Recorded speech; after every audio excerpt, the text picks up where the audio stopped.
इस्रोची तुलना अनेकदा स्पेसएक्सशी केली जाते, परंतु रॉकेटचा जर विचार केला तर इस्रो या प्रांतामध्ये अक्षरशः रांगते आहे. आपण जो ब्लूबर्ड अवकाशामध्ये पाठवला त्याचं वजन होतं 6100 किलो म्हणजे 6.1 टन. परंतु स्पेसएक्सने ही सीमा कधीच ओलांडलेली आहे. स्पेसएक्सकडे जे फाल्कन रॉकेट आहे त्याची क्षमता अवकाशामध्ये 63.8 टनाचा उपग्रह नेण्याची आहे.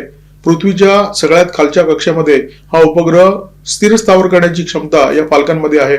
भविष्यामध्ये मंगळावर मानवाची वस्ती निर्माण करण्याचं इलॉन मस्कचं स्वप्न आहे आणि त्याच्याच मालकीची कंपनी स्पेसएक्स या कंपनीचे महाकाय प्रकल्प सुरू आहेत. म्हणजे ज्या गोष्टीचा आपण विचार सुद्धा करू शकत नाही त्या प्रकल्पावर हा माणूस काम करतोय. स्टारशिप ही त्याची भविष्यातली योजना आहे. मंगळावर जर माणसं घेऊन जायचे तर तुमच्याकडे शक्तिशाली रॉकेट हवीत आणि त्या शक्तिशाली रॉकेटची निर्मिती सध्या इलॉन मस्क करण्याचा प्रयत्न करतोय.